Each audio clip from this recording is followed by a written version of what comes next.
এক লোককে রাসূল সাল্লাল্লাহু আলাইহি ওয়াসাল্লাম বললেন, তুমি যখন রাতে বিছানায় ঘুমোতে যাও তখন একটা দোয়া পড়বে। আমরা তো শুধু একটা দোয়াই পড়ি, বিসমিকা আল্লাহুম্মা আমুতু ওয়া আহইয়া।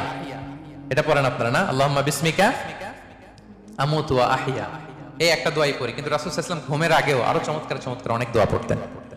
ওই সাহাবীকে বিষ্ণু সাল্লাল্লাহু আলাইহি ওয়াসাল্লাম বললেন, ইদা আওয়াইতা ইলা ফিরাশিক, তুমি যখন রাতে বিছানায় ঘুমোতে যাবা তুমি এই দোয়াটা পড়বা। দোয়াটা কি?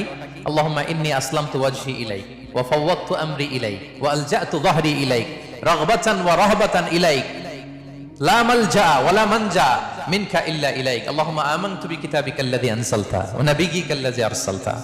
পড়েন আপনারা, এটা পড়েন। অনেকে বলে হুজুর শুনিই তো নাই কোনোদিন, করবো কিভাবে? এই যে আজকে আলোচনা করলাম, এটা রেকর্ডে থাকবে, আপনারা শুনে মুখস্থ করে নেবেন। রাসূল সাল্লাল্লাহু আলাইহি ওয়াসাল্লাম বলেছেন যখন ঘুমোতে যাবা এই দোয়াটা পড়বা। দোয়াটা দেখেন কত চমৎকার, কিভাবে নিজেকে আল্লাহর কাছে সমর্পণ করবেন, সঁপে দিবেন। দেখেন রাসূল বলেন তুমি এটা পড়বা, আল্লাহুম্মা ইন্নী আসলামতু ওয়াজহি ইলাইক, আল্লাহ আমি আমার সত্তাকে আপনার দিকে সমর্পিত করলাম।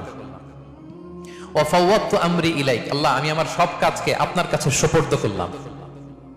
ওয়া আলজাতু যাহরি ইলাইক, আল্লাহ আমার পিঠকে আমি আপনার কাছে আশ্রয় রাখলাম। সুবহানাল্লাহ পড়বেন না?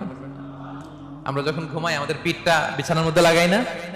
আল্লাহ আমার সত্তাকে আপনার কাছে আমি সমর্পিত করলাম, আল্লাহ আমার সব কাজকে আপনার কাছে আমি সঁপে দিলাম, আল্লাহ আমার পিঠটাকে আপনার কাছে আমি আমানত রাখলাম। লা মালজা ওয়া লা মানজা মিনকা ইল্লা ইলাইক, আল্লাহ আপনি ছাড়া আশ্রয় দেওয়ার কেউ নাই, আল্লাহ আপনি ছাড়া আমাদের মুক্তি দেওয়ার কেউ নাই। আল্লাহ আপনি যে রাসূল পাঠিয়েছেন সে রাসূলের প্রতি আমি ঈমান আনলাম। আল্লাহ যে কিতাব আপনি আসমান থেকে পাঠিয়েছেন ওই কিতাবের উপর আমি ঈমান আনলাম। সুবহানাল্লাহ পড়েন। বিষ্ণু সাল্লাল্লাহু আলাইহি ওয়াসাল্লাম বলেন যখন কেউ এই দোয়াটা পড়বে রাত্রিবেলা, ফাইন মিত্তা, ওই মিন লাইলাতিকা, ওই রাতে যদি তুমি মারা যাও, মিত্তা আলাল ফিতরা, তুমি ফিতরাতের উপর মৃত্যুবরণ করবে। ওয়া ইন আসবাহতা আসবাহতা ওয়া ক্বাদ আসাবতা খাইরান কাসীরা, আর যদি রাতে মৃত্যু না হয় তুমি বেঁচে যাও তাহলে ওই দিনে তুমি প্রভূত কল্যাণ লাভ করবে। সুবহানাল্লাহ।